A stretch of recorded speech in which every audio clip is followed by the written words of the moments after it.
Hello, my name is Rob Ribby and I'm director here at Honey Rock, and I'm excited to talk to you about Advanced Camp. Advanced Camp is one of the most unique and powerful programs at Honey Rock, and it is at a critical time for young people between junior high and high school, and helping to equip and prepare them to manage that significant transition.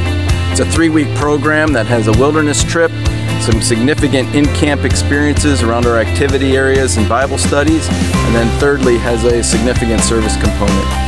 The whole goal of the program is to prepare them and help them understand who they are and how they can stand for Christ and live in healthy and whole ways as they enter the significant years of high school. I think it is one of the best investments you can make at this important time in their lives. We hope to see you next summer. God bless.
Good evening, ladies and gentlemen, and welcome inside King Arena on the campus of Wheaton College for CCIW Men's Basketball Tournament. I'm Abram Erickson here alongside Owen Phoenix. We're excited to bring you the first round of the CCIW Tournament here at Wheaton College. It's going to be the Wheaton College Thunder facing off against the Elmhurst College Blue Jays. And Owen, these are two teams that have met before, met twice in the regular season. And, the Thunder able to come out in the last one, especially a really close game. A clutch play by Ashton Francis and then a block by Luke Peters down the end to give Wheaton the 3-point win. You're absolutely right. These teams are very well matched, and it's really going to be a question of how each team prepared. Talking to Coach Panner before the game, I was asking him how they prepared this week compared to the rest of the season, and he just talked so much about ball screens that Elmhurst sets. This team is so good at setting strong screens, and the objective of Wheaton is going to have to be to make sure they can get over those screens while giving help defense. This team very good at shooting, third in the CCIW in three-point percentage. They're definitely no slouches. They tend to let them launch, and it's going to be an interesting game. The team has, like we said, met twice before. The Thunder winning both times on January 12th, a 92-85 win, and on February 2nd, a 58-55 win. So two very different games there. The Thunder picking up both in the regular season, but this is the one that really matters tonight. Winner moving on to the next round of the CCIW tournament, and we'll see how that all goes as we get set to tip off here. But first, we're going to take it down to the court where PA announcer Tim Martin, Rusty Lindsay, is going to announce the players and the playing of our national anthem. Blue Jays and the Wheaton Thunder. The colleges and universities of the College Conference of Illinois and Wisconsin believe that good sportsmanship is an integral component of intercollegiate competition. The CCIW wholeheartedly embraces the NCAA position that in order for good sportsmanship to prevail, coaches, student athletes, and fans must display respect, fairness, civility, honesty, and responsibility before, during, and after all athletic contests. The CCIW encourages fans to enthusiastically support their team, recognize the outstanding performance of opponents, and always exhibit good sportsmanship in their words and actions. At this time, we ask that you please rise, and gentlemen, remove your caps as we honor America with the playing of our national anthem.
CCIW tournament first round game features the Blue Jays of Elmhurst College versus the Wheaton College Thunder. Elmhurst, the number 6 seed in the tournament, has a 12-13 overall record this season with a conference record of 7-8. Wheaton, the home team on the scoreboard, is the tournament's number 3 seed with an 18-7 overall record and an 11-5 record in the CCIW. Now let's meet the starters in alternating order. At forward for Elmhurst, number 13, a 6'3" junior from Winnemac, Indiana, Derek Dotlich. At forward for Wheaton, wearing number 25, a 6'8" junior from Chicago, Illinois, Anajuan Spencer. At forward for the Blue Jays, wearing number 30, a 6'7" senior from Berwyn, Illinois, Jeremy Ireland. At forward for Wheaton, wearing number 35, a 6'6" junior from Grand Rapids, Michigan, Spencer Peterson.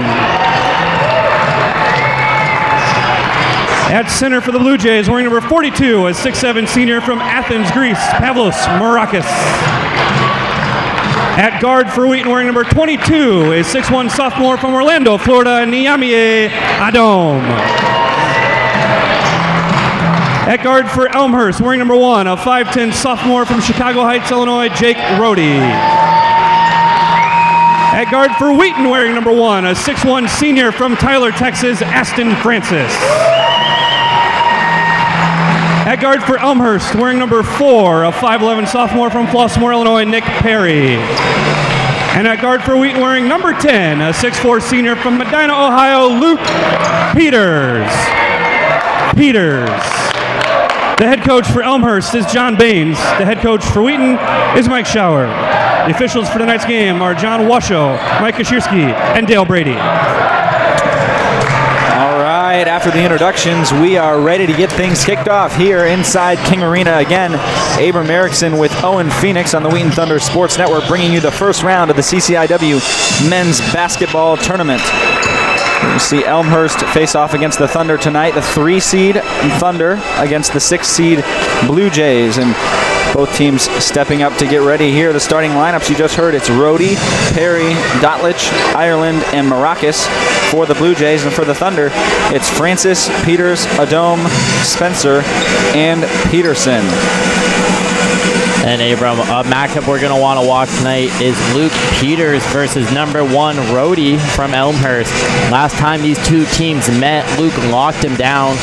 Rohde shooting 3 for 15 on the night. He is their leading scorer, and if they can shut him down, those 19.9 season average points are going to be sorely missed. And here's the tip. It goes to Anajuan Spencer, and the Thunder will start things off with Luke Peters at the point. Gets it to Francis early on the wing, and ball's tipped out of bounds by Perry. It'll stay with the Thunder, and as you saw, the Thunder quickly wanted to get the ball to Aston Francis. And I can't blame them. Aston Francis ending the season as the number 1 scorer, not only in D3, but across all of the NCAA. Ball kicked out, up to the top. Anajuan Spencer will take the first shot of the night. No good. We've got a foul underneath on the rebound. Nice shot here by Spencer. Let's see if we can check the foul.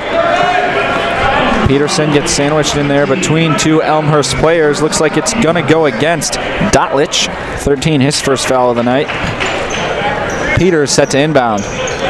They run Francis off of a screen into the corner, go inside to Spencer up top.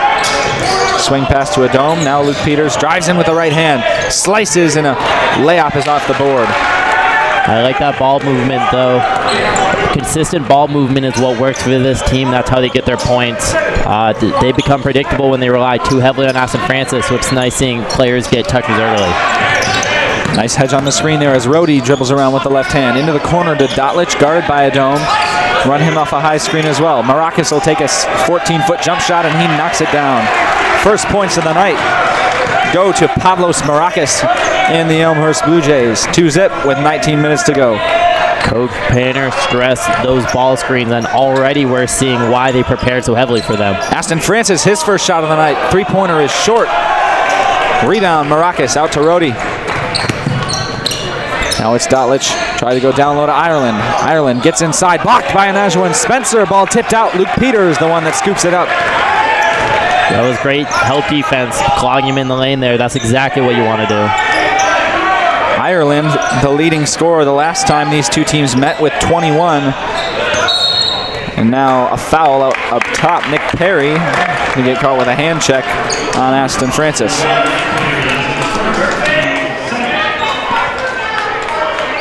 The last time we saw these two teams play, Perry playing tight defense against Francis all night long. Picked up a couple fouls, and now he's got his first one early. Out to Spencer Peterson, his first jumper, and he knocks that down. It's the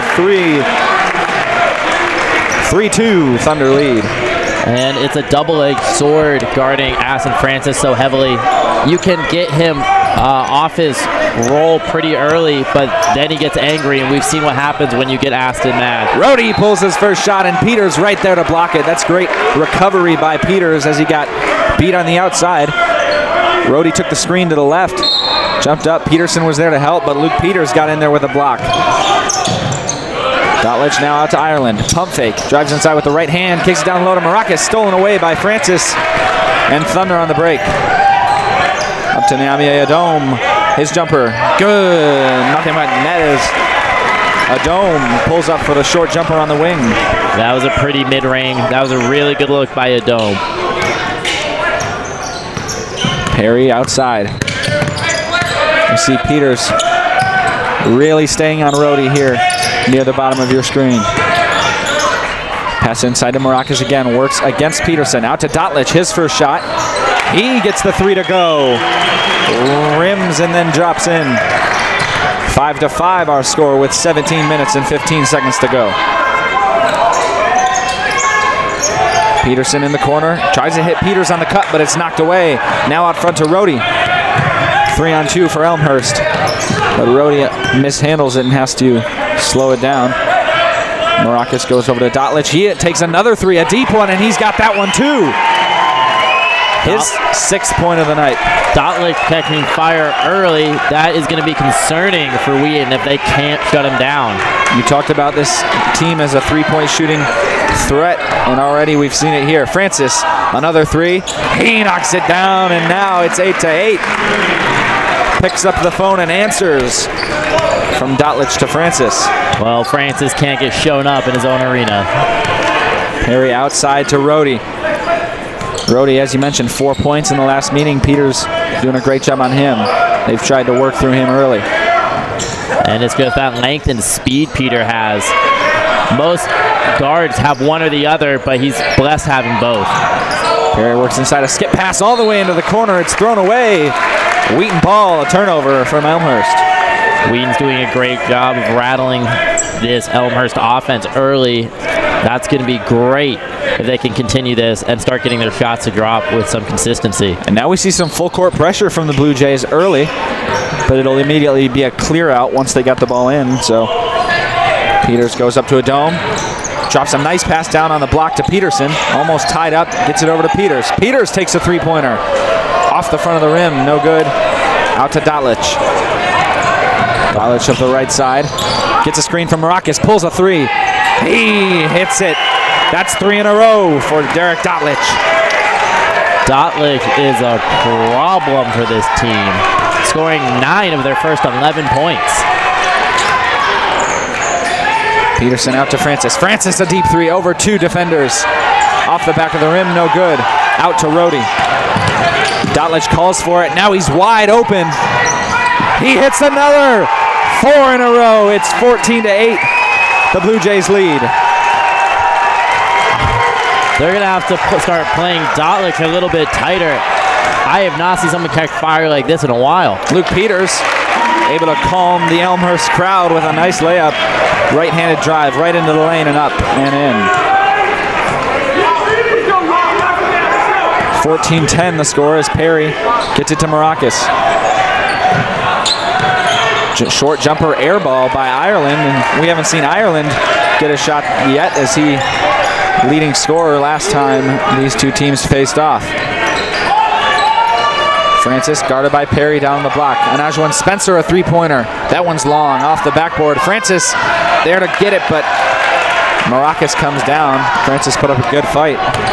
Francis, a very good rebounder for his size, but going up against number 42, 6'7", Pavlos Maracas is going to be an issue. Francis leads the team in rebounds. Rhodey now has nothing to go for as he just kind of lets that one out of his hand to avoid the travel. Another great example of defense. Spencer Peterson, short corner jumper, no good. Rebounded Rhodey after it was tipped by Ireland. And it looks like we have some size coming in off of the bench. The next dead ball probably going to be put on number 13, Dotlick. Perry, a nice left-handed layup on the left side. 16-10, the lead. Peterson in the corner. Goes down low to Francis. Underneath for the open layup. Great job by Aston Francis of using his body to shield Perry, and then a great drop step in. Also a really good pass by Peterson. Dotlick, 12 of his team's first 16. Aston Francis, 7 of the team's first 12. These two players are taking over this game single-handedly.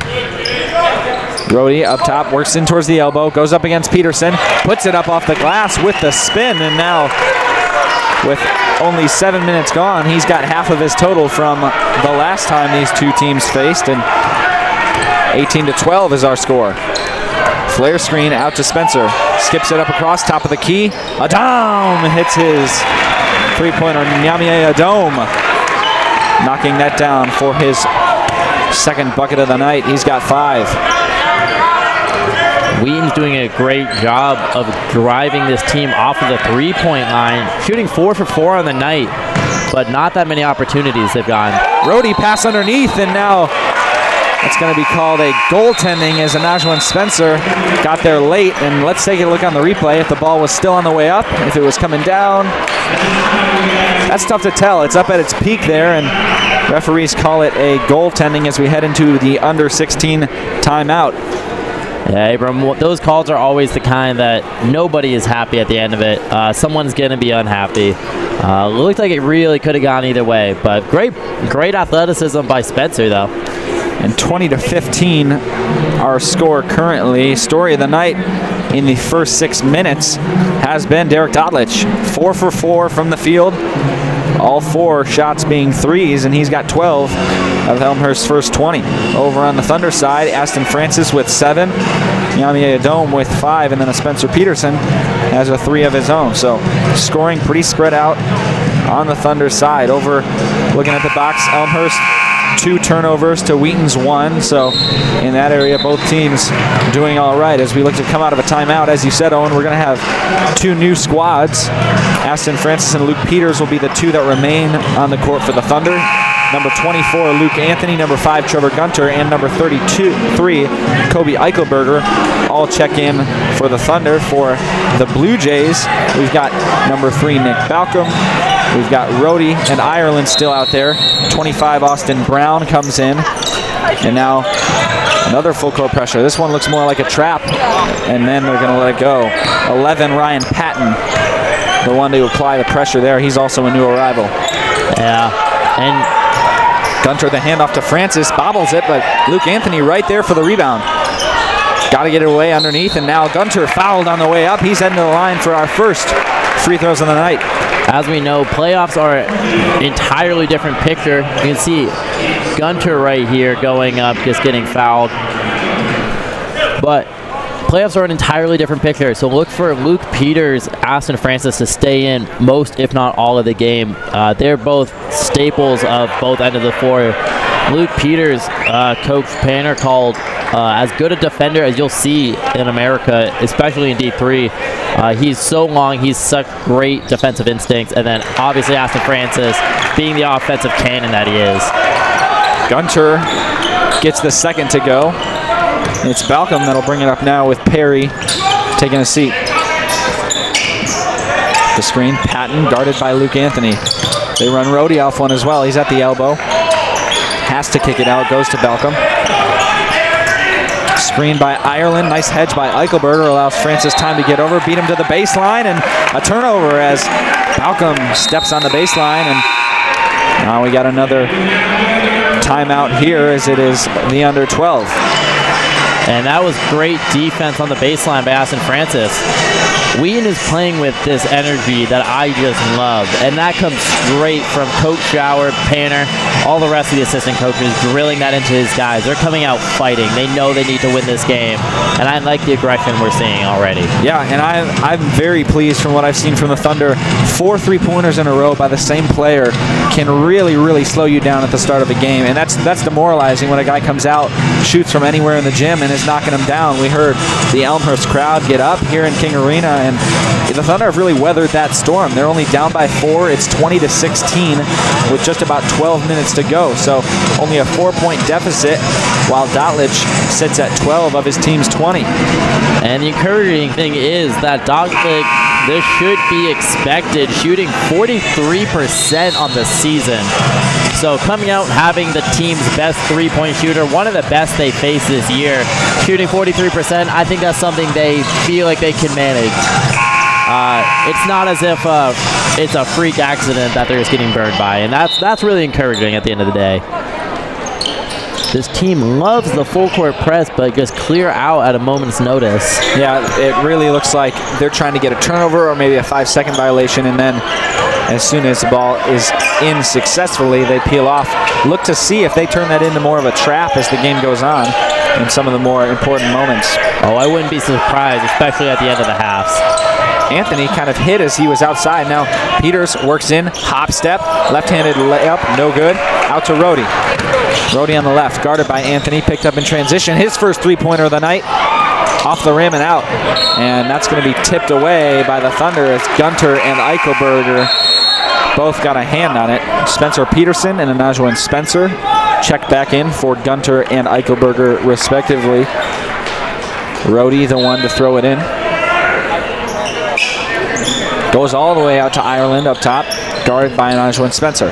Ireland works off his right, kicks out to Balcom. Patting over back to Ireland, and now Balcom in the corner. Works around, he'll attempt a three. Patton's three, no good. Rebounded by Rohde. Someone's got to get out on him as he now races to the baseline.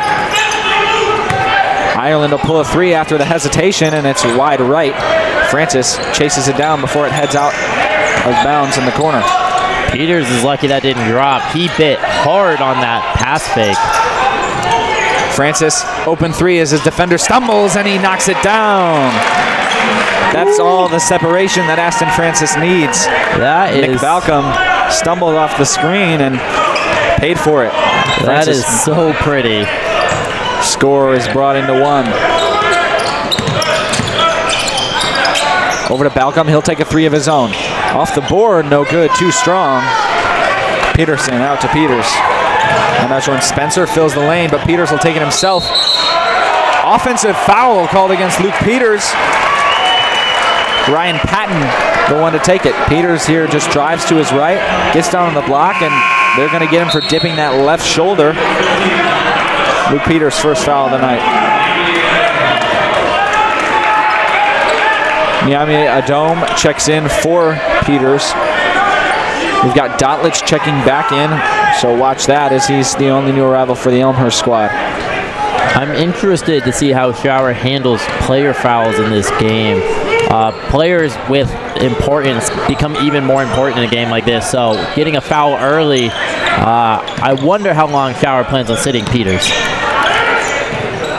Anthony, the one that guards Dotlich on the wing. A foul by Spencer Peterson as Ireland collected that ball on the block. Just got the post feed from Dotlich, and Anajuan Spencer actually is going to be the one that picks up the hold. Quick inbounds pass to Ireland. Looks like they wanted to play a two-man game. They'll fake the handoff and now get it to Dotlich. Balcom outside, guarded by Francis. Spencer Peterson supplies the defense. Ireland a pump fake, drives inside to the left, back out to Balcom. 3 seconds on the shot clock, 2-1, and it drops as Nick Balcom puts in a short turnaround jumper. Spencer Peterson on the outside, guarded by Brown. Pass inside to no one in particular, as that's a turnover from Luke Anthony. And that's a careless turnover you don't want to see. Wide open to Dotlich, who gets his 5th. That's something that the Thunder have got to take care of. That's a problem that's not going to go away. That is so bizarre. This Thunder squad so great at defending the three. Teams always have a lower average than their season, but tonight just getting toasted from the outside. Now we've got an Elmhurst player underneath the hoop will get up and gingerly come off the court. That's Austin Brown. Pavlos Marakis will check in for him, and we've also got Luke Peters entering the game for Aston Francis. So, as you said, Luke Peters not out long, and he replaces Francis, but Francis surely will be back in quickly as well. And it looks like Peters has moved on to Dotlich. That's probably a good call by Coach Schauer. Definitely understand that one. Dotlich works to his right, takes it all the way, but stripped by Luke Anthony, guarded by Peters. Anthony got the hand in there, stripped that one away. It'll stay with the Blue Jays. And Luke Peters matching very well in size with Dotlich. So Coach Schauer making a great defensive move there. 2 screens for Dotlich. He takes another 3, and he hits his 6th. Derek Dotlich is unconscious from behind the arc. And that was great defense, but what can you do when a player is just shooting out of his mind? Luke Anthony goes over to Peterson. Peterson drives to the right, finds Spencer in the corner. Spencer hits a 3-pointer to answer. 6-point lead for Elmhurst, 28-22 with 8 minutes to go in this one. Ball immediately to Dotlich on the wing.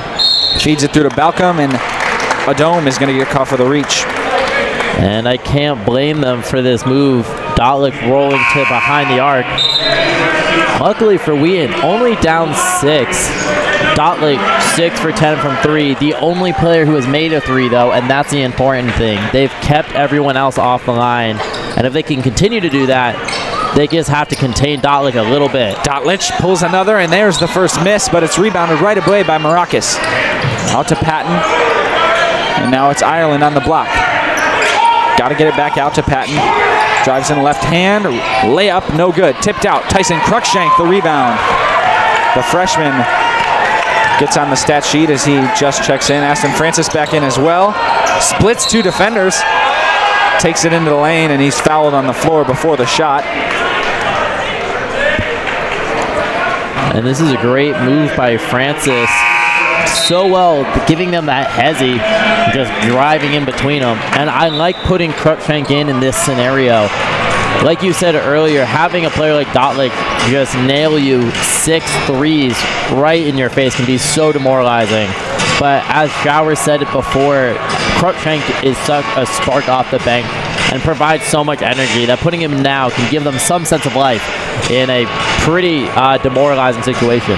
Yeah, Cruikshank is a hustler. I mean, he comes out and we've seen in the times where he's gotten his minutes, he's played hard, he's diving for balls, he's getting rebounds, so we'll see if he can provide the spark for the Thunder here. 28-22, a 6-point lead for Elmhurst with 7 minutes and 37 seconds to go.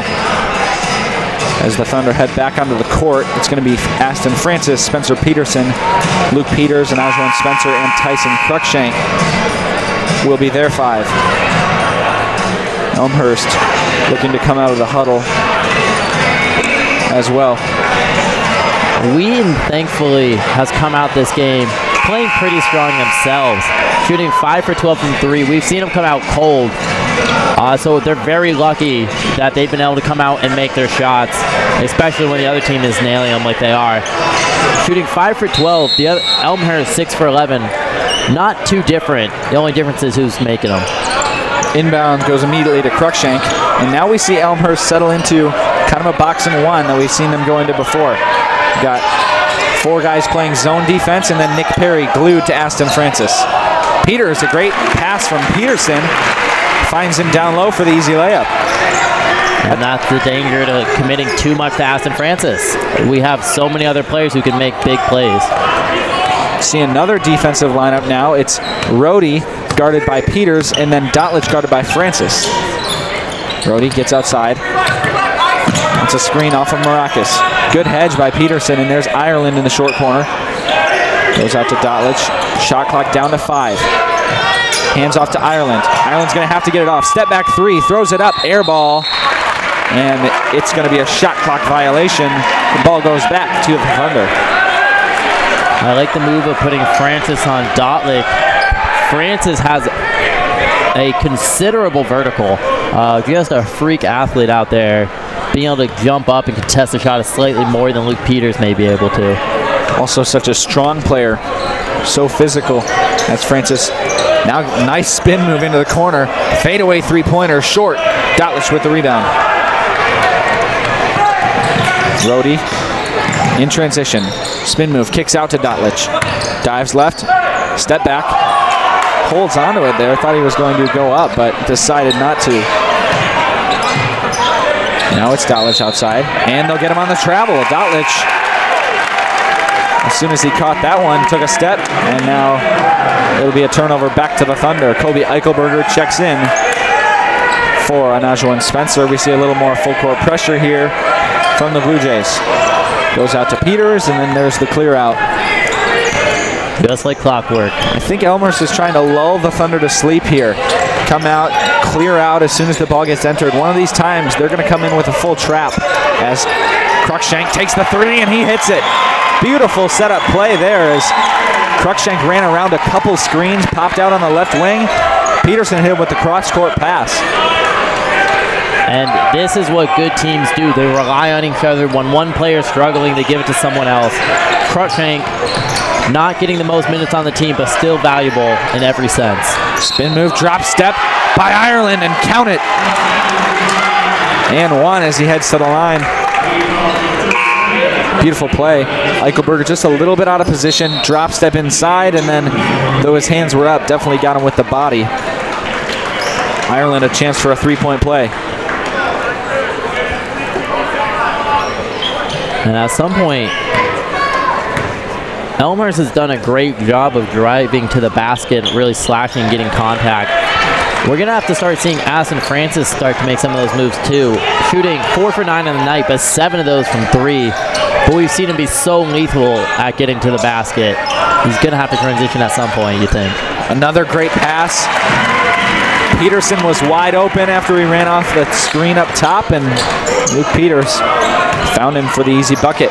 31-29, just a 2-point lead. Rhodey, great step through. Peters, now the one to bring it up to court, guarded by Rhodey this time. And there's another play as Anthony, almost got that bucket to drop, but we've seen the Thunder come down and now on 3 consecutive possessions run some really good set plays. And that one maybe not a set play just as much as smart basketball by Luke Anthony. Came down to set a screen for Aston Francis, and Dotlich just got out too far, guarded Francis on the outside, and Anthony just slipped the screen and went to the basket. Great pass from Peters. Great cut from Anthony. Yeah, that was a great move. You saw Francis start to step out towards the line, and it just drew the help defender away, and Anthony is driving to the basket. That's exactly what you want to see. Anthony hits the first. Here's the second on the way. And he knocks that one down as well. Keeps the lead at 2 with 5 minutes to go.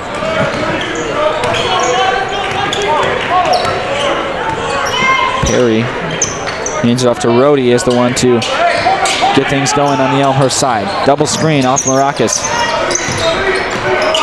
Out to Ireland, and now we see a little bit of a motion look from Elmhurst. Dotlich in the corner, 3-pointer, way long. Anajuan Spencer there to save it. Luke Peters almost there, knocked away, and then Eichelberger, the one that sends it up to Anthony. We'll see if he can get there, and he doesn't. As the Thunder, Luke Peters now putting his hands out, motioning to slow down, and that's just a case that the Thunder are really trying to hurry up, get on the fast break. Understandable, but at the same time, makes him commit a turnover there. Yeah, it was a good idea, poor execution. Eichelberger's pass just a little too far. Anthony not able to track it down. Dotlich off a hand up top. And now a turnover of their own as Dotlich tried to go to Perry, and Perry was leaving the spot that Dotlich passed to. Ball goes out of bounds. With 4:14 to go, still a 2-point Elmhurst lead. Both teams playing strong defense. 10 total combined turnovers in the game so far. Elmhurst with 6. Peters wants to slow down and set something up here, and now Spencer and Eichelberger talking his hand off to Francis. Goes back to Eichelberger in the corner. Pump fake, drives baseline, gets it out to Anthony on the wing. His three-pointer, no good. Spencer comes down with it, and that's going to be a foul as Spencer swooped in and knocked Dotlich off his feet.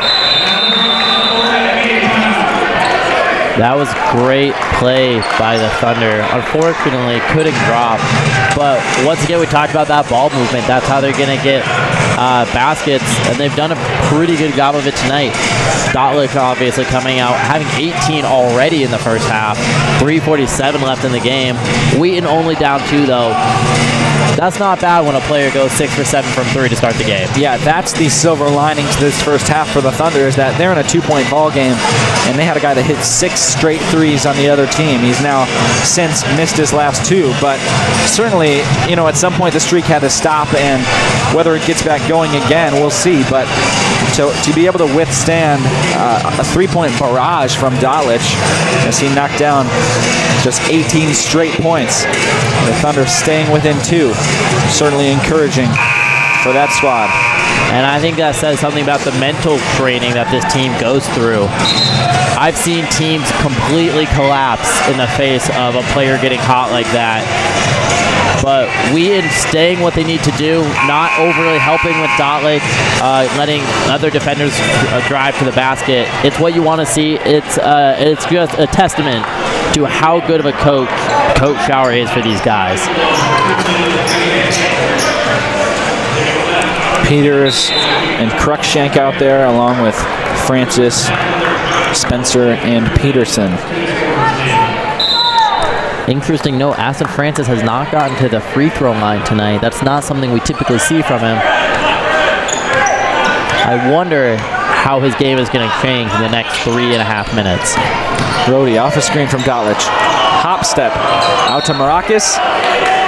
See what the referee rules, and it'll stay with Elmhurst. Brody will throw in, and we've seen this similar set now, and it's a screen down low, and then Dotlich off the double screen into the corner. Great job covering that by the Thunder. They just have to go out wide to Ireland. Perry goes past Cruikshank, hits a cutting Dotlich for an easy layup. Dotlich, the first player to 20.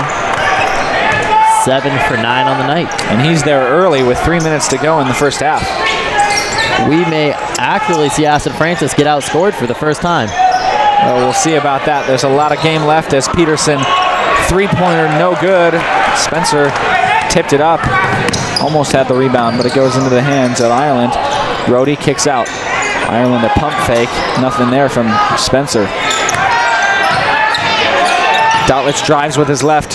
Has to kick all the way out to Rhodey. His three-point contested by Cruikshank. Rebounded Aston Francis. Now Cruikshank all the way out front.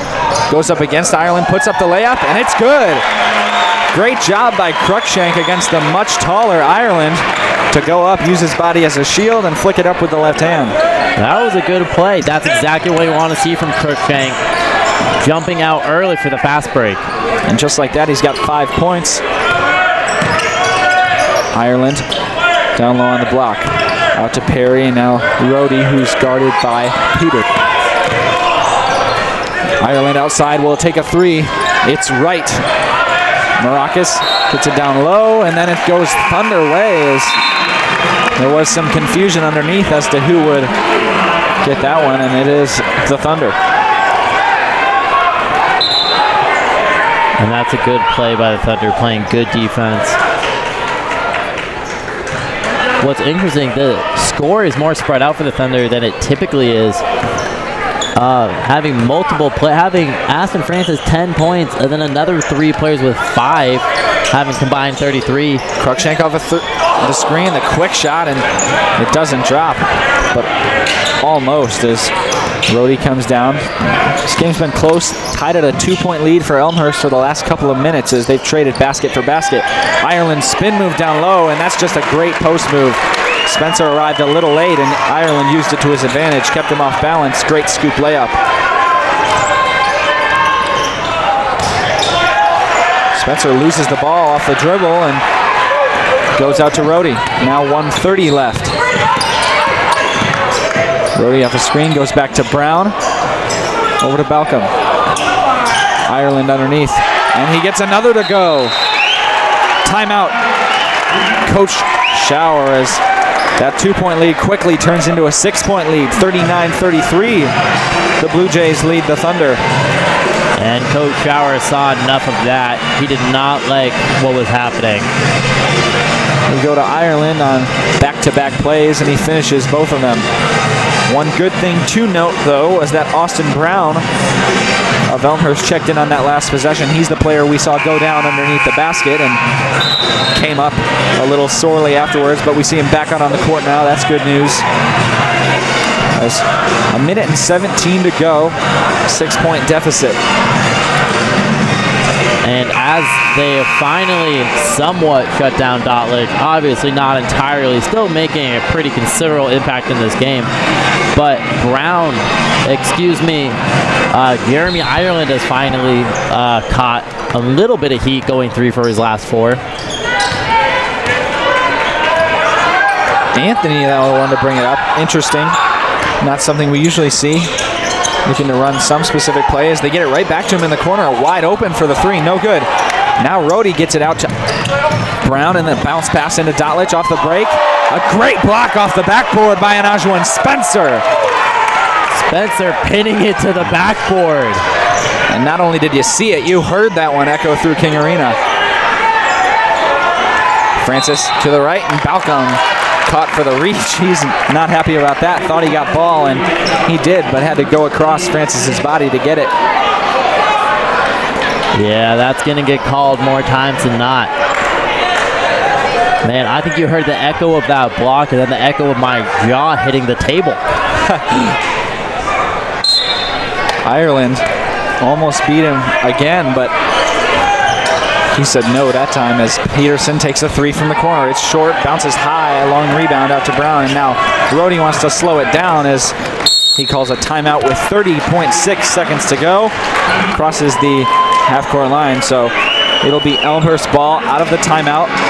39-33 the lead. 25 seconds still, a full shot clock, so the Blue Jays will not be able to hold on for the last shot. But you can be sure they're drawing something up here, looking to extend their lead heading into half. You're absolutely right. Wheaton honestly doing a pretty good job, it feels like, at defense. But the issue is that they just have a couple of players catching fire, and then they just are able to make plays when you don't think they should be able to, but they just pull it out of somewhere. It's a complex problem for Coach Schauer to solve, and I'm glad it's not me doing it. Here comes Elmhurst. We see, again, Balcom, Patton, Ireland, Dotlich, and Rhodey coming in. I think they're going to want to run some type of set here and expect it to go through Dotlich, Ireland, or Rhodey. 3 main scores. Looks like they'll dribble out the first couple seconds off the clock at least. Is now 10 seconds gone off the shot clock. We got 15 to go, and Rhodey waits even more for a screen from Ireland. Goes left, and a foul outside. Luke Peters, he'll pick up his second. Rhodey just waiting forever. Peters can see those screens on the right, and as Rhodey took it back to the left, Peters called for the reach. Now we see a kick ball off. We'll stay with Elmhurst. The referee heading over to the scores table to figure something out here, but nice job by Anajuan Spencer to get a foot on that one as it was passed in. Yeah, that was good defense.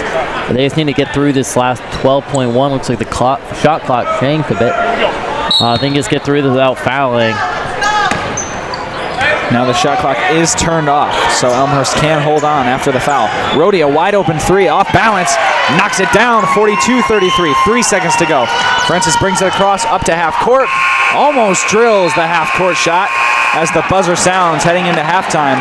42-33, Elmhurst with the 9-point lead, matches their largest of the game, which came early with just a couple minutes into this one. So the Thunder, after really bringing that lead back into 2, hit a 2.5-minute scoreless stretch to go into halftime.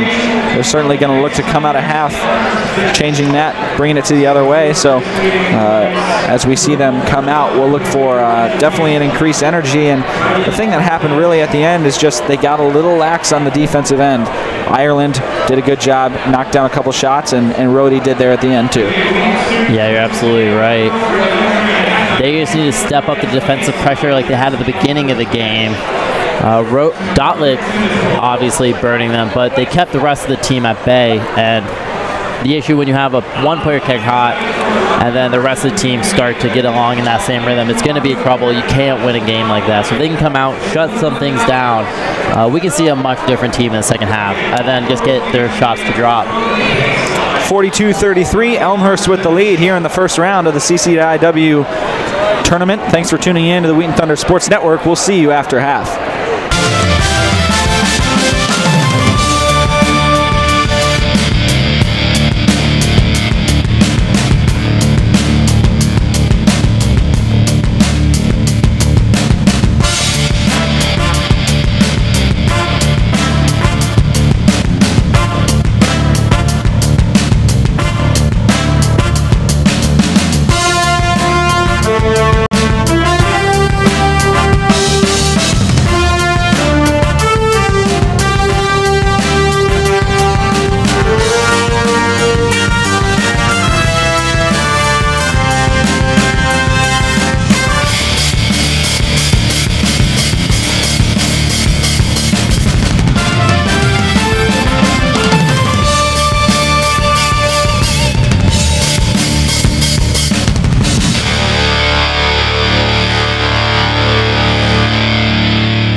Hello, my name is Rob Ribby and I'm director here at Honey Rock, and I'm excited to talk to you about Advance Camp. Advance Camp is one of the most unique and powerful programs at Honey Rock, and it is at a critical time for young people between junior high and high school, and helping to equip and prepare them to manage that significant transition. It's a 3-week program that has a wilderness trip, some significant in-camp experiences around our activity areas and Bible studies, and then thirdly has a significant service component. The whole goal of the program is to prepare them and help them understand who they are and how they can stand for Christ and live in healthy and whole ways as they enter the significant years of high school. I think it is one of the best investments you can make at this important time in their lives. We hope to see you next summer. God bless.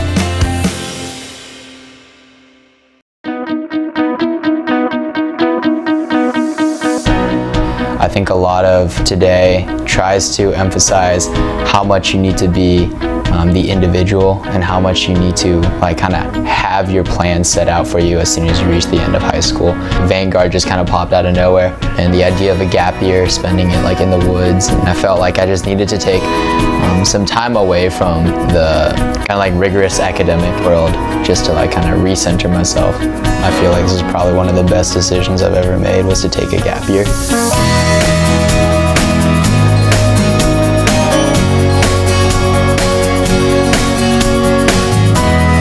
For me, going right to college was really kind of a scary thought because I didn't know what I wanted to major in, what I wanted to do. So taking a gap year was a really good chance for me to just grow and mature a little more before going to college. Once a month we would have professors from Wheaton come up and run a seminar, and those were exploring big questions of faith or big questions that millennials face. Also, just the Vanguard community itself is really tight, and we became kind of like a family. I'm very thankful for these people who are willing to push me, but just care for me so deeply, and definitely I think something unique to this place, to Honey Rock, off into Vanguard as a program. Basically, the whole year was one immersion trip, being here in the Northwoods and interacting with the local community here. Another was going to the Dominican Republic. It was learning and delving deeper into my faith, but without grades and without this pressure that I've always felt to perform. And I think having the opportunity to learn in such an intimate setting has influenced me in a really positive way. I think what Vanguard does is it helps you to really discover your true potential and help you to kind of define your own calling. It's a year of your life, yeah, and you might think, oh, this will set me behind all my friends, but it won't. At this stage in life, you're still so young and there's still so much time to explore the world and to see what you want to study, and you'll have your 4 years of college, but you don't need to rush into that. The person I am now compared to the person at the beginning is different in a lot of ways, but probably one of the most important ways would just be less anxiety about the future and more of just like present-mindedness and openness to what God is doing and like what His plan is from here. Yeah, I definitely think looking back on it, taking a gap year and doing Vanguard was the best decision of my life.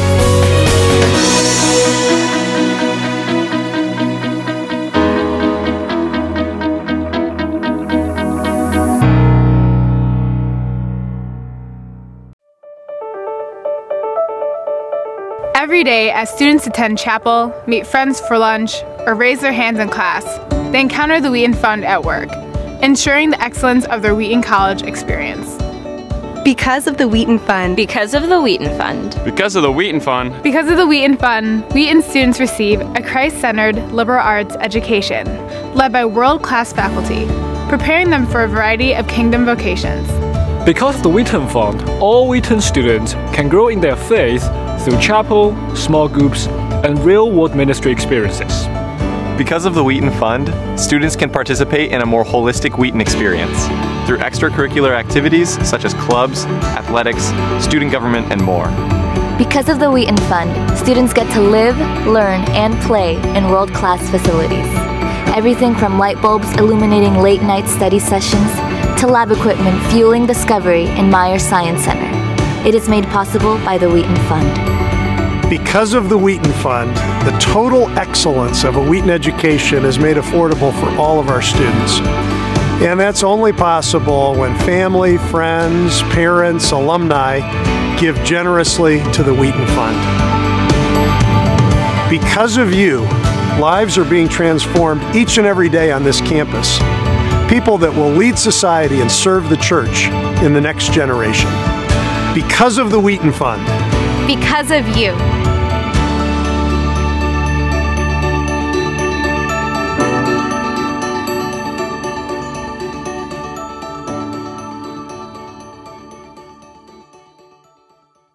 Christ at the Core is changing the way that we teach and learn on campus. It's the beginning of a 4-year journey, a pilgrimage, and study of the liberal arts in a Christian community.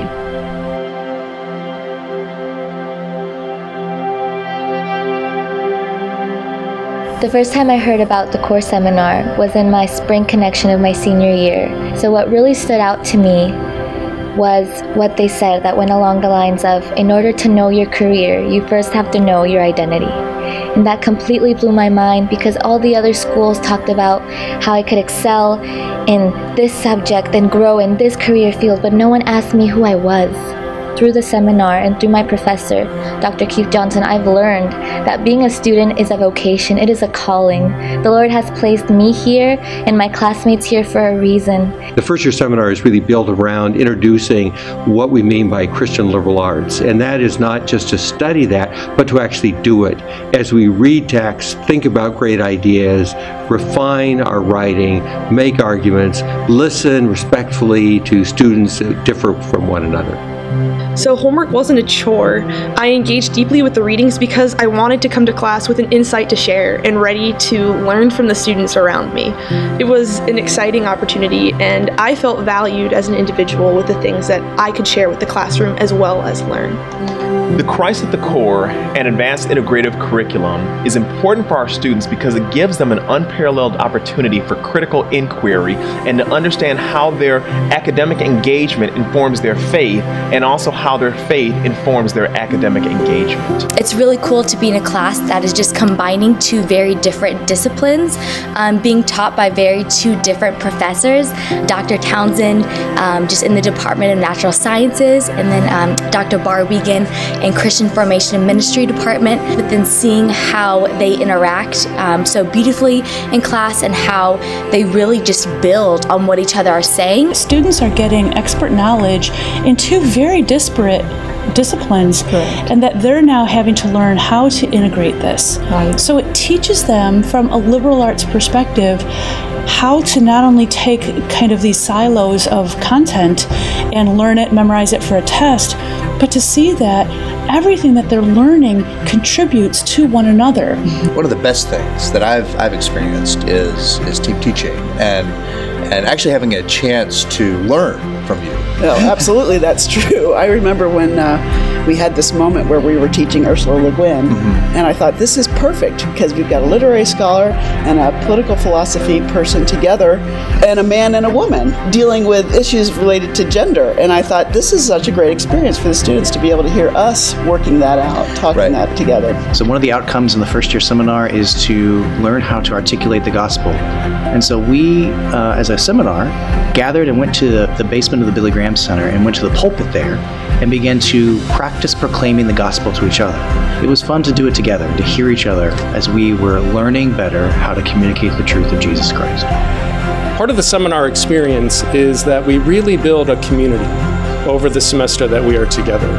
One of my favorite memories from core class was actually not during class, but one night when Dr. Lauber, my core professor, had us over to his house for dinner. And community really built around that. Having food, having coffee, and having our textbooks in front of us. This was a really impactful experience because as a freshman first semester, it was so nice to have a night where I could spend time in a home with a family eating dinner. Dr. Lauber really showed that he first cared about us as people and then as students, which made my core experience even more impactful and started off my freshman year really well.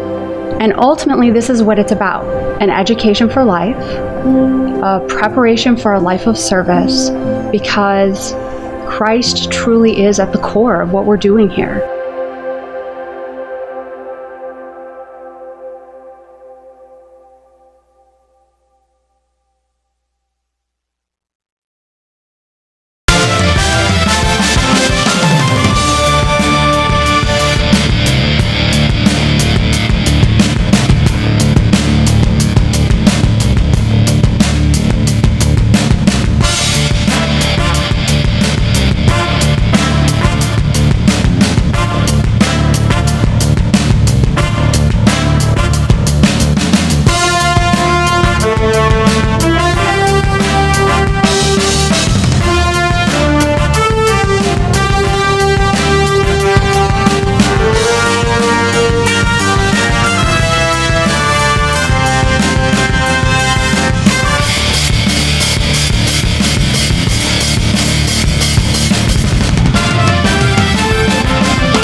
We are back here at King Arena after halftime for the second half of this first round game between the Thunder and the Blue Jays. And so far in this one, we've seen Elmhurst come out strong and enter halftime with a 9-point lead. And now the Thunder are the ones that are going to be playing catch-up here, at least in these opening minutes. We'll see what both teams can do coming out of half here. We want to thank you for tuning in to the Wheaton Thunder Sports Network for this broadcast of the first round of the CCIW Men's Basketball Tournament.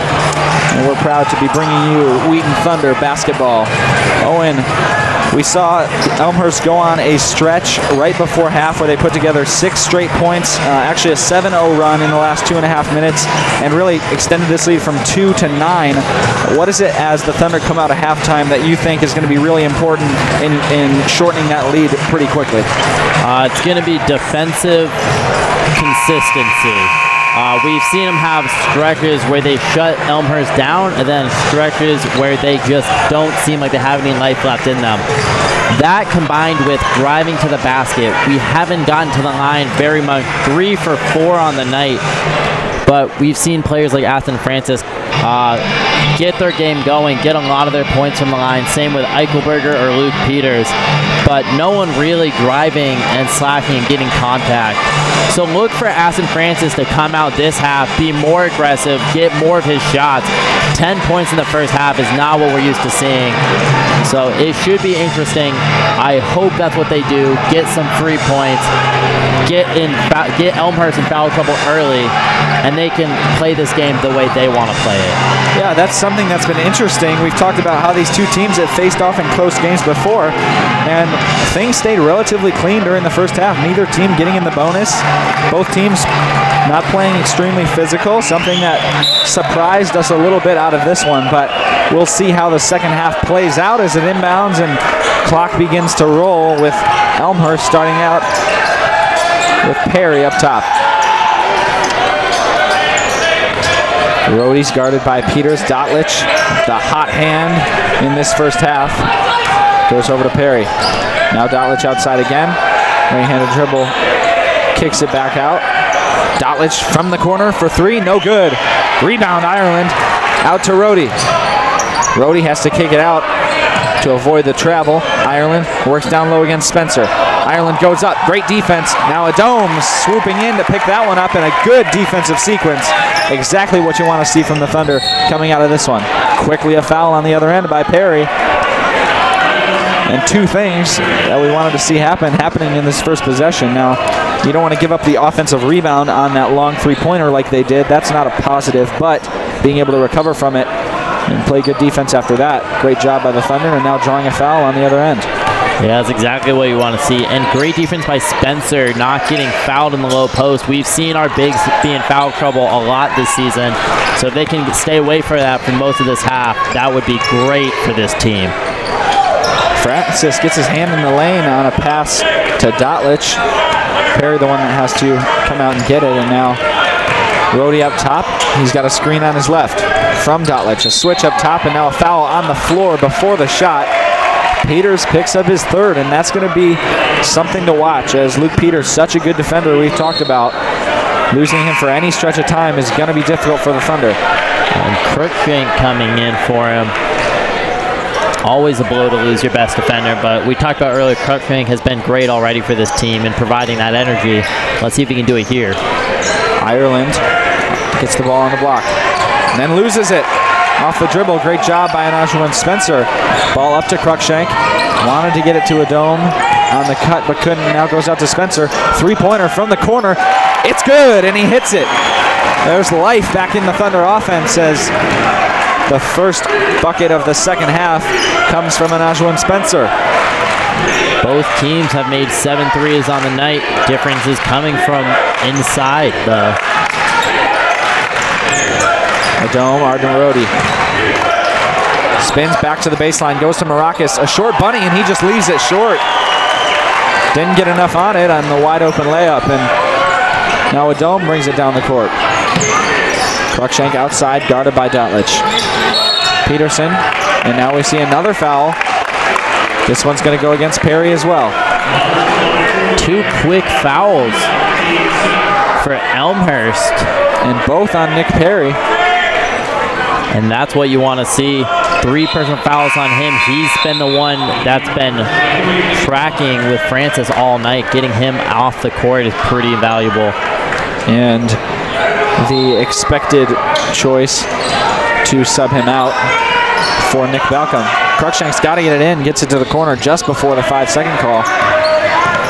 Peterson over to Crookshank in the corner, gets a screen up top, guarded by Rody, goes over to a Dome. Back to Crookshank. Peterson wide open in the corner. He'll try a 3 and he'll get it. 2 threes in a row for this Thunder squad, 42-39.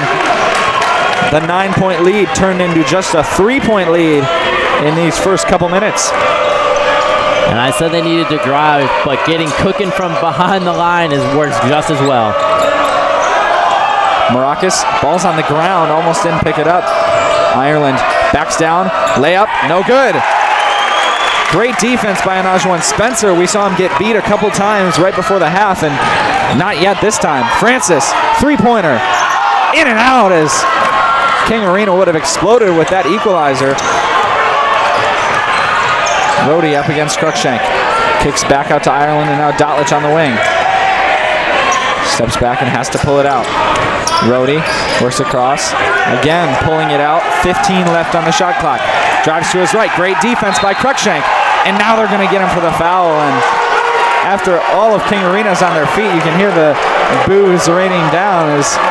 This is just great physical defense from Cruikshank. What they're going to get him on is that two-hand rule.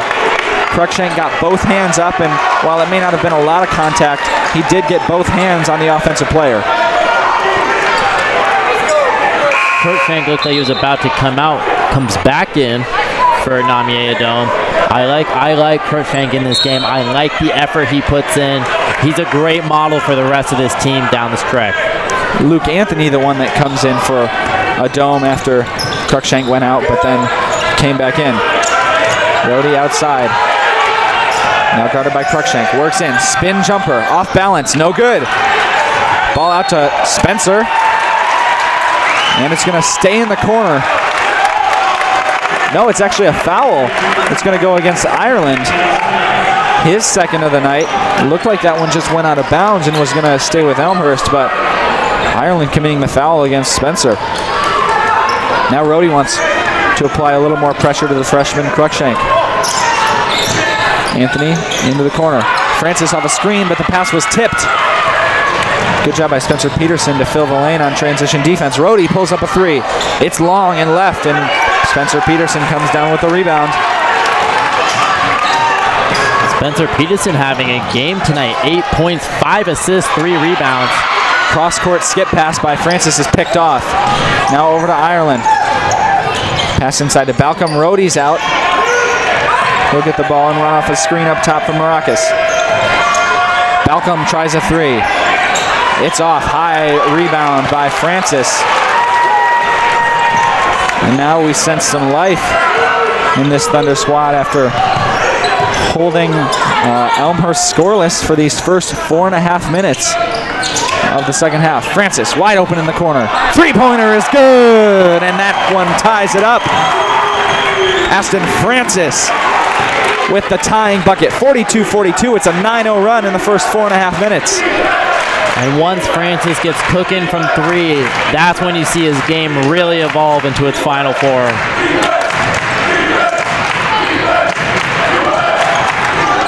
Dotlich outside on the wing. Skip pass all the way out off the flare screen to Rhodey. Has to go out to Ireland. Now we've got a little bit of a mismatch. Rhodey puts up a three, and he gets that one as it goes over the arm of Anajuan Spencer. And now, after half, this is beginning to feel like a postseason game that it is. Inside, Cruikshank fouled by Dotlich. Great cut. Peterson fit that pass in really tightly. That is a great pass by Peterson. Peterson does not look like he'd be a passing big man, but he has great vision and great aim. After all, he is a quarterback for Wheaton College. He has that skill to get the ball in tight spaces. Just a really, really great first 5 or so minutes of this one, and it hasn't been perfect, as we've seen a couple turnovers. We've allowed a couple offensive rebounds, but the Thunder coming out really strongly here, just like we hoped they would. One thing they haven't quite got going is driving to the hoop as much, but we just saw a great cut from Cruikshank there, and we saw a couple three-pointers that really are the ones that brought it in close. So with the score almost evened up, just a 3-point lead from Elmhurst now. Thunder not having to play catch-up as much, just really having to focus on playing good defense and playing their game on offense. And what gives me some confidence for this Thunder squad is that they've been able to play this game, get back from that 9-point deficit without the Herculean efforts we've seen out of Aston Francis all season. 13 points, but everybody else stepping up when their main scorer is having a bit of a cold stretch tonight. That's what you need to see. That's how you win games, especially in the postseason. Francis still on the floor. Luke Peters still on the bench after picking up his third foul just a couple minutes ago. But Cruikshank filling in admirably in his stead, and now he's at the line for 2 shots.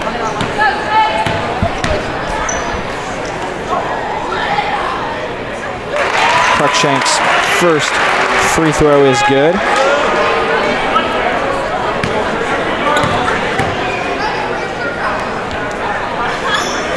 And Cruikshank makes the second as well. The 73% free throw shooter gets both. 44-45. Rhodey hiding behind the screen from Ireland, almost pulled a quick 3, works inside. Wanted to kick back out, but now puts it up. A hard bank shot off of the backboard, goes in. Luke Anthony on the other end wanted to pull a quick 3. Didn't, as now Cruikshank will come out and get the ball from Eichelberger. Peterson a handoff. Francis over top, and he gets one over Balcom. Just like that, the game is tied up. Aston Francis starting to get a little warm. 16 points on the night. Rhodey out to Ireland. Ireland, a 3-pointer. His is off the front of the rim. Rebounded by Francis. The Thunder a chance to take the lead. Their first one since 17 minutes and 50 seconds to go. No good, and now a foul, actually, as Ireland came in for the rebound. Francis couldn't get the 3 to go, and then we see a foul on Kobe Eichelberger, his second of the night. Spencer Peterson checks out. A couple quality minutes from him as Najwan Spencer checks back in. Spencer Peterson has been doing great tonight for this team. I really like what he's been giving on both ends of the floor. Rhodey kicks out to Dotlich. Now it's Cruikshank that's guarding Dotlich. There's the cut. And great straight up defense, although Spencer not able to come down with the rebound, and Austin Brown getting fouled. Really just a little bit of total confusion there with Dotlich on the ground, and Brown comes up, a hop step, and then draws the foul. It was a good idea by Najwan Spencer to tip it out. Just went to the wrong place. Wow. Brown's free throw was halfway down the cylinder before it popped back out. He's got a chance for a second one on the way. Second one no good as well, and here come the chance of Ball Don't Lie from the Thunder student section. Eichelberger, pump fake, inside, Cruikshank a 3. Oh, and just short, almost bounced back in. Anthony almost there for a steal on the other end, but now it's going to be 4 on 5. Brown, down low. Layup, no good. Great defense from Eichelberger. Eichelberger and Spencer have been great under the basket tonight, disrupting, getting those offensive rebounds. That's exactly what you need out of them. And staying straight up has been what's important for them. Francis comes off of a screen, and Spencer wants to get it to him. He's got to find somebody to go to, and he goes to Anthony. Drives in. Great right-handed layup right over the front of the rim. Wheaton on a nice 5-0 run in the last 148. And they take their first lead, like I said, since there were 17 minutes to go in the first half. Ireland, a jumper, and he hits that one, and Ireland has been really good on those short mid-range shots as we're now coming in for another timeout. Here's the great drive by Luke Anthony, coming from the right to the left and just laying it in over the rim. And that's what I was hoping to see out of this team. They've been doing great shooting from 3, but it feels like they might be relying a little bit too heavily on it at this point. I'd like to see them get a little bit more driving to the basket. Some experts would say a mid-range is not what you want, but at this point, at least going up for the mid-range, maybe getting a pass over the top of your defender would be helpful. Now we've got a lot of confusion on the court. The referees are going to send both teams to the benches, as it looks like we've got some things on the court that we're going to need to clean up here. So gives us a little chance to talk about something we haven't mentioned yet, Owen, and that's the fact that this game also has implications for the national tournament, the Division III NCAA tournament. And looking particularly from the Thunder side, a win tonight would look really, really good on their resume heading in to the tournament. Yes, and obviously nothing is guaranteed, but the likelihood goes up significantly with a win. So this team, you can guarantee, even if they haven't talked about it necessarily in practice, they know what's at stake. And it's hard. It's hard to look at that and not overlook this team. Obviously, in the next round, if we win, we would play North Central, a team we've battled closely all season. So the temptation is to overlook a team that you feel a little bit more confident against. But as we know, that's just something you cannot do. We've seen teams get burned by it constantly. Yeah, and that's another good thing you mentioned, Owen. When this game is finished, we will have a winner out of the first round, and that winner will play either North Central or Augustana. So the way that this shakes out for the next round in the semifinals of the CCIW tournament is as follows. If Wheaton wins tonight, they will play North Central in Rock Island, Augustana, at 5 p.m. on Friday night. Now, if Elmhurst wins tonight, they will be the lowest remaining seed, so the number 1 seed Augustana Vikings will play Elmhurst. That game will be on 7 p.m. at Friday night. So, Friday night, a big night either way. 2 games, the semifinal games at 5 and 7 o'clock. This coming Friday. And either one of those matchups will make for great basketball. Anthony has to get it back out to Spencer as play resumes. Spencer takes a deep 3 off the front of the rim, but Anthony right there to get the rebound. Kicks out to Francis, gets Perry to jump, but then keeps him on his feet. Kicks out to Anthony. Anthony's three-pointer. That one's good. He rattles it to go. And the Thunder extend a lead. And that's 7 points for Luke Anthony on the night. Rhodey off a screen up top. Perry now guarded by Francis. They go over to Balcom. Inside to Brown, who's getting a couple more minutes now. Almost stolen away by Anthony. Brown now the drive down low. Ball out of his hands. Heads to the baseline, and Anajuan Spencer brings down as Balcom tried to save it. Patton, excuse me. Eichelberger in the corner. Goes over to Adome. Adome. The 3 is no good, and Patton there to track down the rebound. Perry wants to bring it up and will hold to call out a set. Both teams are absolutely letting it fire from behind the three-pointer. Combined 51 on the night. Patton outside, works to the elbow, puts up a jumper, blocked. Oh, and a foul. Gonna be called on Luke Anthony as it looked very clean. Let's see it here. Anthony up, and I'm not sure if they've got him coming down across the arm after the block, or maybe they've got him on his right hand, kind of getting him, checking him in the body, but either way, Luke Anthony got a lot of ball on that play, but Patton will be heading to the line for 2 shots as we take the under 12 timeout. And both teams, like we said in the first half, neither team getting to the bonus. I don't predict that's going to happen this half. Wheaton having 5, Elmhurst having 4 already, 10:46 left in the game. It's going to be interesting to see how they manage those fouls, trying to avoid getting into the bonus too early. Luckily, we have seen our bigs play great defense, playing hands up, flat-footed defense. That's what we want to see. So we've avoided most of the foul trouble for now, but we'll see how it comes in. Both teams are pretty good three-point shooting teams, as the entire CCIW really strong in that area. All 9 teams fit just within 5% of each other.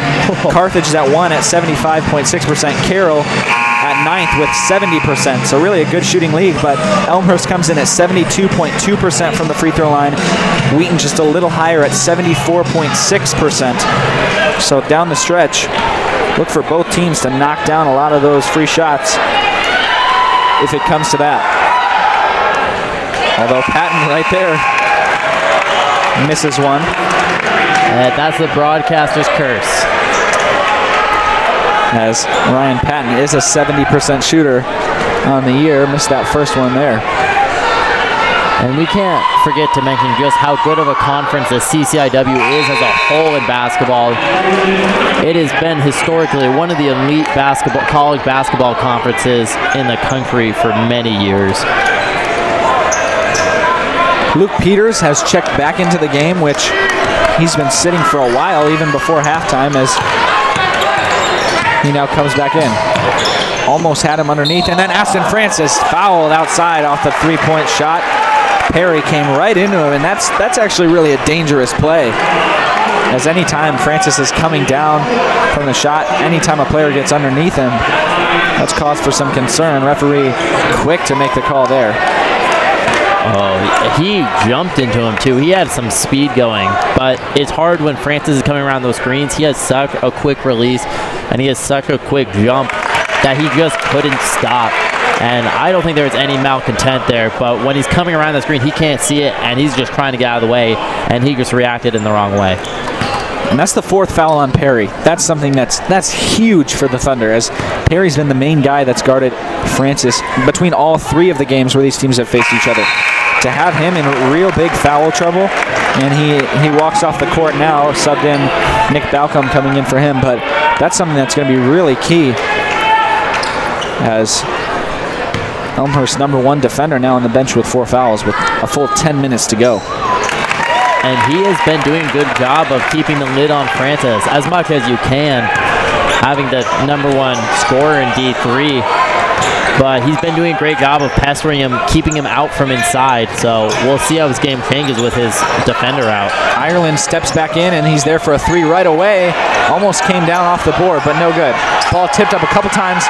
Ireland goes up, and he's fouled, and he drops the layup. Ireland back in after getting a little bit of a bloody nose, and he's right in there with the plug in and everything. So comes in, makes an immediate impact, and he's a player that we're going to have to watch for the rest of this one. Ireland's got some good size. Great job by Maracas there, getting those rebounds, battling with Spencer Peterson under the hoop. And now another foul as Spencer Peterson holds back Dotlich, and you can see it. It's pretty blatant here with the right arm as it comes away, gets his hand on the shoulder, and tries to get Dotlich away from that ball. Just like that, we're in the bonus.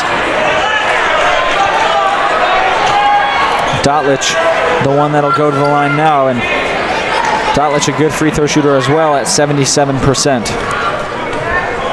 And now Wheaton's going to have to be careful with fouling. They've been doing a pretty good job of avoiding it. This half got a little reckless in the fouling department, but Elmhurst having 5 fouls of their own, so it's not too much of a disadvantage. If they can just get a couple quick ones, they can be on a level playing field again. Dotlich quieted down really extensively, as that free throw is his first point in the second half. He had 20 in the first, 6 3-pointers to combine for 18 points, and then another layup gave him 20. Now he's at 22 after both of those free throws. He still leads all scorers. Peterson in the corner, wanted to take a shot. Maracas is the one. Now it's Cruikshank outside. Francis runs off the handoff. Across the court to Cruikshank. Drives in with the left hand, but has to pull it back out. Wants to get the ball to Francis. Just 5 seconds left on the shot clock. Luke Peters inside against the much bigger Maracas. Fadeaway jumper. No good, but a foul is just like that. Now Elmhurst up to 6 fouls, and this is something we haven't seen from the Thunder at all yet this game. We've seen them have a lot of success running sets. They just looked a little panicked on this possession, just not able to either get into whatever they wanted to get into or get anyone open. Peters, luckily, there put up the shot and got fouled as his first free throw drops. Elmhurst has done a great job of disrupting anything Wheaton has got planned, and you're right, that time they did look a lot more nervous than they have in the past, but good job getting it to Luke Peters, who's great under the basket, being able to turn around and get to the line.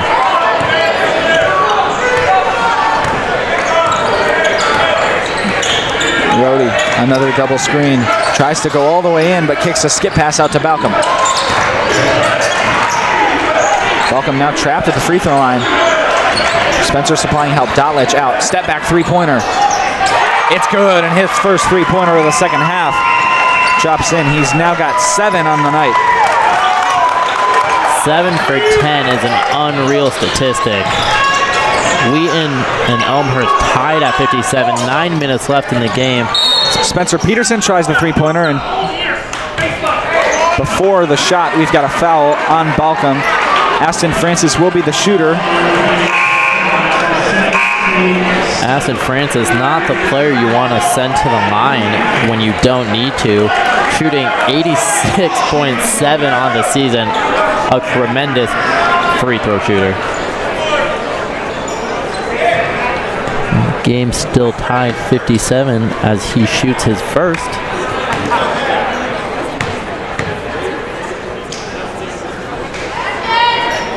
And it's good. Just taking a second here to look back in the CCIW tournament record books, and we see that the most three-point field goals made in one game was Jamie Moten for North Central back in 2015. He knocked down 8 triples in one game. Dotlich certainly has a chance to make a run at that record tonight, as he's already got 7, a full 9 minutes left.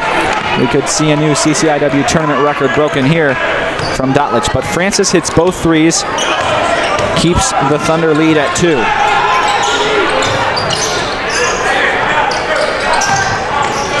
Rhodey, quick stop, and now back out to Ireland.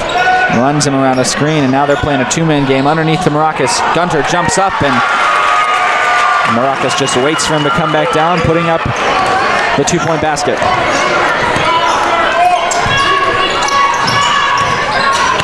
Ireland guarding Luke Anthony outside. Spencer takes it into Gunter. He has to go back out to Spencer, and now Francis will take control. Anthony, a 3. It's good, and Luke Anthony with another three-pointer. His second of the night gives him 10 points and extends the Thunder lead to 3. Wheaton 12 for 31 on the night for a cool 38.7%. Ireland up top trying to make something happen. Out to Dotlich, guarded by Francis. Drives with the left hand, puts up the layup. Good off the glass. Smooth drive by Derek Dotlich. And we're seeing Trevor Gunter back in the game. Haven't seen much of him tonight, only playing 1 minute before this entrance. Gets it at the elbow and kicks it immediately out to Luke Anthony. Peters drives in, gets inside, right-handed layup, smooth finish. Beautiful little play, saw the alley, drove in and finished with the right hand. And that was a great move by Luke Peters. We're seeing a little bit of what we wanted to see, a lot more driving to the hoop, getting to the basket. Pass out to Maracas. Dotlich, a three-pointer. That one's way off, an air ball.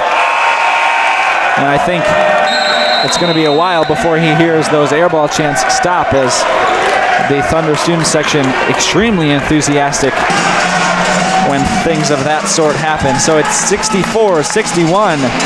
Wheaton Thunder lead the Elmhurst Blue Jays here in the first round of the CCIW tournament.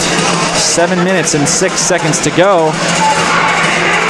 And Owen, we're going to have a good game on our hands. It's something we can tell it's going to happen as we come down with these last 7 minutes. This is playoff basketball, and this is what it's supposed to look like. Teams going back and forth. Things are starting to get a little more physical as both teams are now in the bonus.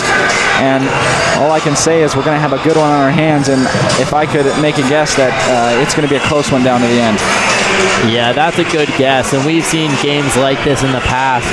Wheaton coming out slow, coming out a little bit cold in the first, but coming out hot in the second, and almost completely altering their game. Coach Schauer does a great job of changing whatever the mentality is in the locker room at halftime. And we said they need to play good defense, they need to get stopped, they need to get to the line. And that's exactly what they've done tonight. Playing great defense so far, high energy. Players, Luke Anthony, Cruikshank coming out, having great half defensively, really troubling Elmhurst, and then getting to the line, shooting 12 for 13 on the night, only having 3 for 4 at halftime, so they've really come out strong in that sense. into the corner. Peterson drives right by him, goes up for the dunk, but it's going to be called off. He's fouled before he gets it, and that's an impressive play we haven't seen from Spencer Peterson all year. Blows by Maracas, goes up for the dunk, and man, I'm not sure Maracas got him on the foul. I would have liked the continuation and one right there. I think if he got the and one, King Arena would explode, and I would be all for it. You know, that's an energy play. That gives this Thunder squad a little bit more life, even though it didn't count. Peterson hits the first of the 1-and-1. And Peterson's putting together a really good game as well. He's got 4 rebounds, 5 assists. He's leading the team in the assist column. And that free throw there puts him into double digits, 10 points. Yeah, this has been a great game for Spencer Peterson. I've loved everything he's done tonight, but on both ends of the floor, playing great offense and defense. Rhodey goes to Ireland in the short corner, who's guarded by Eichelberger. Now comes back to get it. Luke Peters playing defense on him. Works inside, puts it up, and he's fouled. Let's see if they'll get Luke Peters. Had a player come and help over, but it's going to be Peters, and that's going to be his 4th. And now the Thunder put in a similar situation as Elmhurst. We saw Nick Perry, Elmhurst star defender, just check out of the game for picking up his 4th foul, and now Peters does the same. Well, this is not a situation we've seen before. Luke Peters, great at fending off foul calls. I don't remember the last game we've seen where both teams have had their best defender out at the same time with foul trouble. You know, it's only fitting, though, in a game like this. Players are giving it their all, and the 2 best defenders on either side are tasked with the most difficult task, as they have to go up against Francis and on the other side Rhodey. So Rhodey hits both free throws there. Tyson Cruikshank coming right back in to fill the shoes of Luke Peters. Peterson goes to Francis. He's all alone with Balcom. Spins inside, puts up a pass over to Luke Anthony, who works in, kicks out to Peterson in the corner. Well, he works up to the top, wants to take Maracas down low. Little post jump shot off the front of the rim, almost got it to go. Now it's Dolich in the corner. Peterson there to put up a hand. And a great job by Peterson, or else that was certainly going to be a 3-point shot going up from Dolich. Rhodey works inside, left-handed floater off the rim, no good. And Ajuan Spencer the rebound. Rhodey right there to get a hand in it, and a lot of people wanted to foul, and now it's called. As one of the loudest cheers of the night comes for Jake Rhodey getting called for the foul. I guess it's exciting when you're up 3. This is a close game. Any free throws and fouls from the other team is going to be helpful, especially when the other team, now at 9, very close to the double bonus. And here's the thing to keep our eye on as well. Nick Perry has checked back into the game. He's got 4 fouls. Another foul will send him to the bench permanently. He gets up the sideline quickly, and Ireland is there. Back out to Perry. Ireland down low on the block. Tries to get past Spencer. Perry will take a 3, and he puts it in. Nick Perry's first 3-pointer of the night gives him 5 points and ties this game. Anthony wants a 3 of his own. High off the glass, but Anajuan Spencer right there for the putback. A timeout called by Coach Mike Schauer. That's a great play by Anajuan Spencer. Anthony had the open 3, but Spencer just right there, timing the jump perfectly. Hands were up at the rim and dropped it back in. And Wheaton's got so many versatile weapons. The luck Wheaton has in having Tyson Cruikshank is fantastic. Having Luke Peters go out, obviously detrimental to the team, but Cruikshank is a great backup. He's providing a lot tonight of what Peters has been providing. Cruikshank going 2 for 4 with 1 3, 2 free throws for 7 points, 2 rebounds, 2 assists. He's doing a great job of bottling up Rhodey on the other team, which was Peters' main responsibility. So it works out well, and it's lucky for Wheaton that Rhodey's around the same size as Cruikshank. So we don't have the advantage necessarily of the height and length of Peters, but we still have a great defender in Crookshank. The Thunder out of the timeout, just about 5 minutes to go.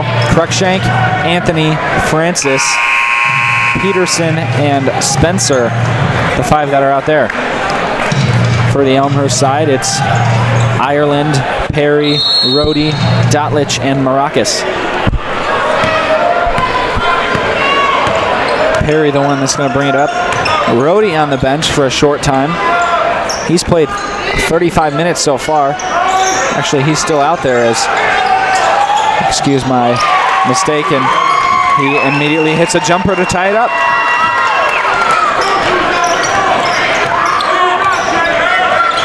Cruikshank gets it to Francis. Francis is going to look for that fifth foul. Almost gets the circus shot to drop on the other side of the rim. Rohde there. A lot of people wanted to travel as it comes by the sounds of it, and now he'll pull up a three-pointer. He puts it in, and wow, that's just a big play by Jake Rohde to give Elmhurst the lead back. That's a huge play by Rohde. 4.5 minutes left in this game. Wheaton needs to respond quickly. Anthony, handoff to Francis. Francis, 3. He trades buckets with Rohde. 71-71, tie ball game with 4 to go. That's 5 for 13 for Francis. He's been a lot more efficient in the second half than he was in the first. Dowlich outside, guarded by Francis. Rohde now guarded by Cruikshank. Cruikshank gets the hand up and alters the shot just enough to force a miss there. Francis still guarded by Perry. Works inside, passes off to Peterson. Ball's tipped, but he gets it back out. Now he'll take another 3. And he'll drill another one. Aston Francis gives the Thunder a 3-point lead. And the Thunder bench going wild for that one. Perry now out on top. Handoff to Dotlich. Dotlich will want to pull one. He now works inside, and a foul. Dotlich tripped up on his way to the hoop. Let's see how much contact there was. Looks like his foot got caught on the foot of Anajuan Spencer there, but it certainly helped as he slid all the way to the Thunder stands. Now it's our under 4-minute timeout, the final immediate timeout of the game, and here's the replay of the Francis three-pointer. Just great presence of mind to Peterson to get it right back out to Francis, and he hits the fadeaway from the wing. Francis having a cold stretch in the first half, but since then is now 6 for 14 from 3, 5 for 5 from the line, 8 for 17 in all, for a total 27 points. This is the Aston Francis we've come to know and love. Just putting on an absolutely Herculean effort in the second half to get his team back in it. And the Thunder sit at the 3-point lead. It's one thing to take a notice of. Both teams only 1 foul away from the double bonus. Also, you can see the timeouts there on the bottom of your screen.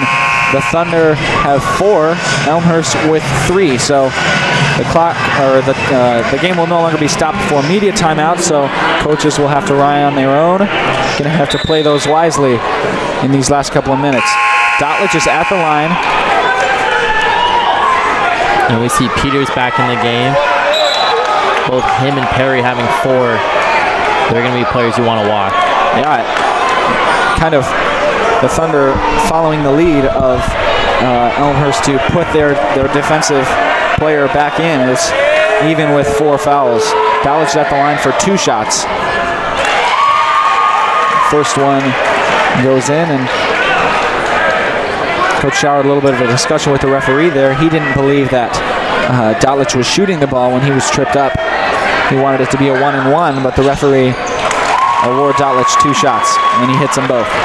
Dotlich sitting at 29 on the night, having a great game for him.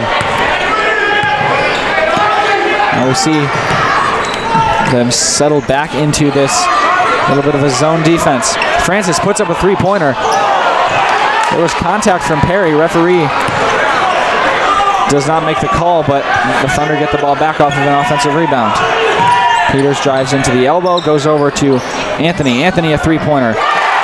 It's good, and Luke Anthony with now 13 points on the night.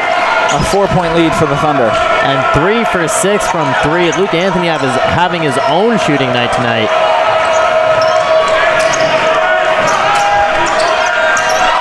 Brody coming off the screen from Ireland. Goes all the way back to him, and that's going to be an over the back, a turnover, and a costly one at that. Here's the three by Anthony on the other side, wide open. Not enough rotation from the zone from Elmhurst, and able to hit it over the outstretched arm of Dotlich.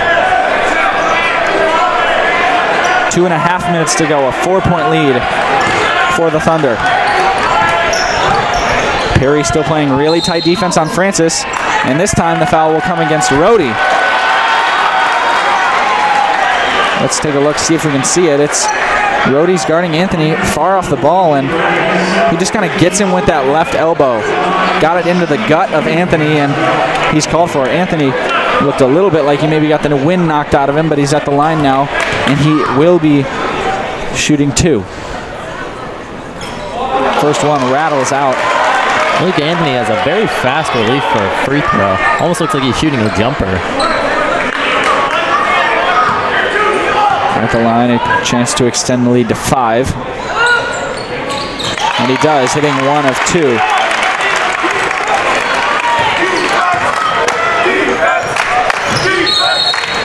Elmhurst will call a timeout as Rhodey gets over half court, and the Thunder, while the game is still close, got to feel like they're in a good position. A 5-point lead with 2 minutes and 16 seconds to go in this one. Aston Francis has heated up, and the Thunder are on a 10-2 run in the last 2 minutes and 20 seconds.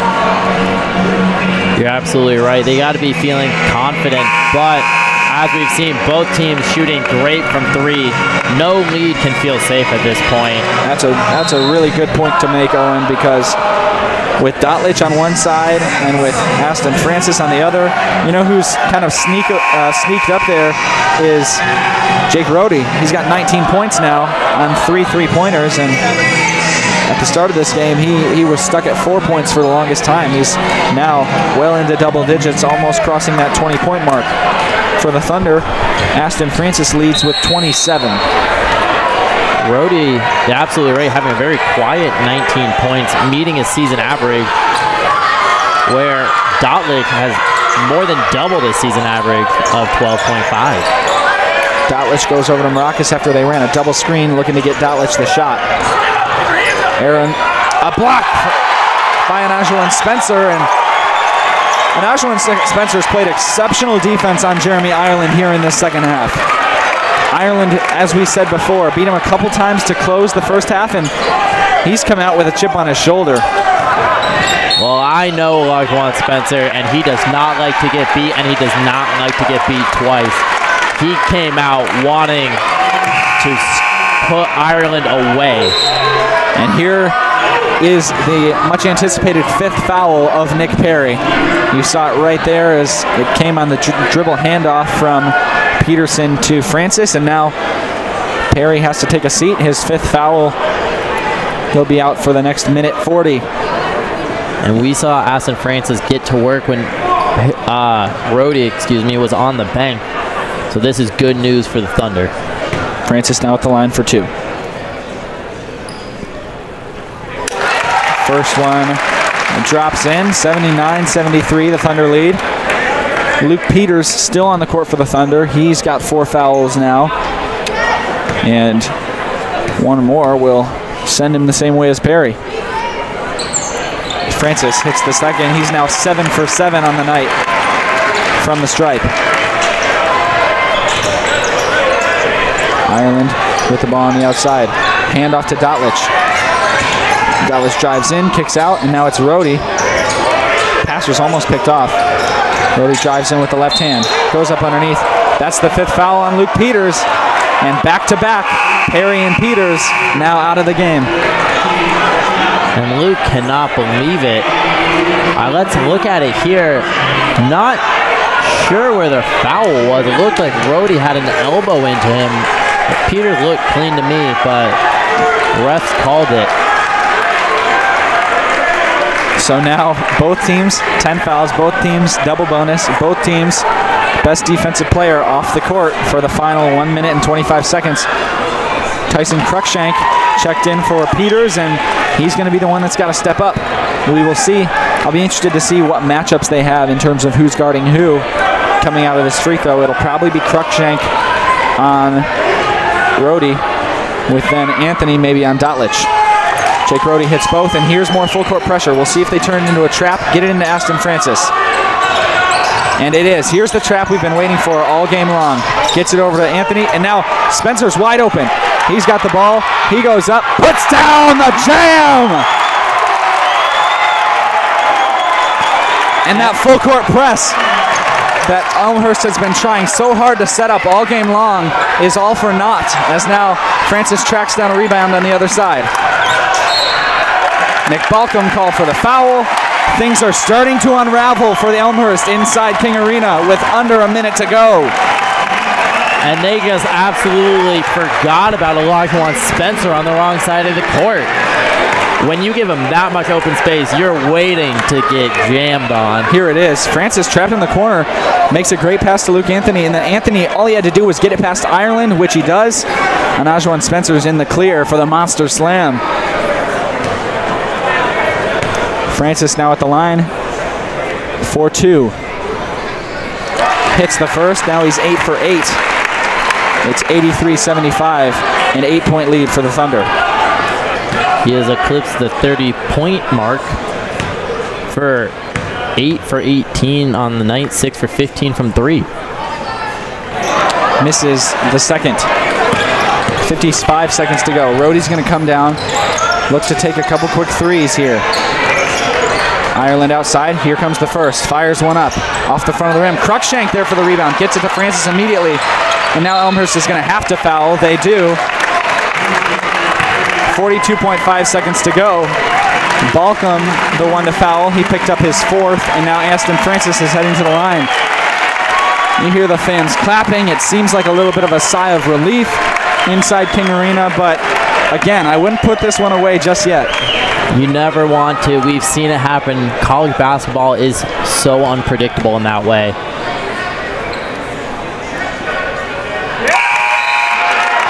Francis hits the first. We've got Austin Patton checking in the game. Ireland checks out. Maracas checks out. We also see number 2, Tyler Turner, checking in. And Olajuwon Spencer checks out. Kobe Eichelberger comes in.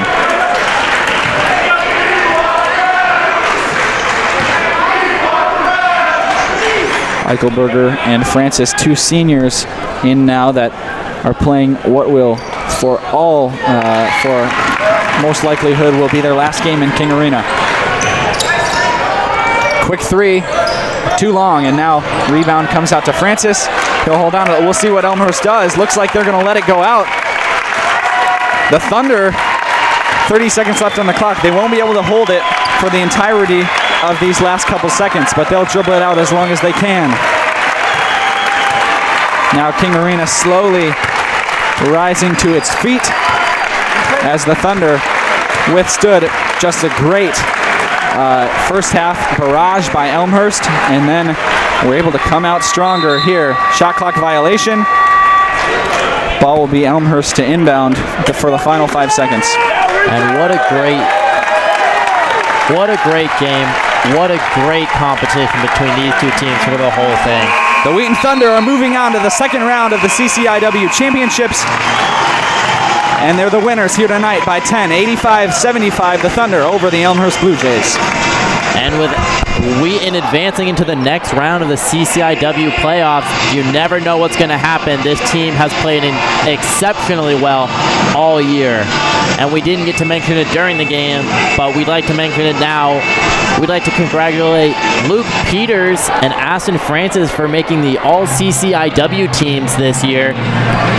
Luke, this is his second time getting the honors. Aston Francis, his third straight, and Aston Francis being the CCIW Most Outstanding Player of the Year.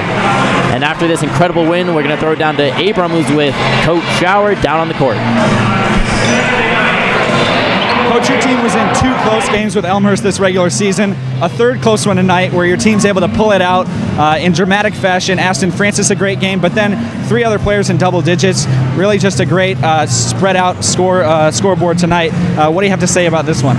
Yeah, really pleased. I mean, another half that we struggled in the first half again. We've done this now a few nights in a row, and that's on me. And I've come back and made more shots. You know, tonight the key thing, to be honest, was Luke Anthony. He's such a great player and such a great shooter. It's hard to play that defense against us when he's on the floor. I thought he did a really good job. I thought Tyson Cruikshank was good again. Obviously, Aston was special. Huge win for us for a lot of reasons. Keeps us in the Pool C conversation if we need it. Candidly, lacrosse is a team that is in our region that we're fighting with a little bit. Elmhurst beat them. This is our 3rd win against Elmhurst. That's only going to help. So excited to go play North Central and kind of do the rubber match there. But really pleased with our guys. I thought they fought hard tonight again. All right, Coach, you're heading down to Rock Island. Good luck. Thanks.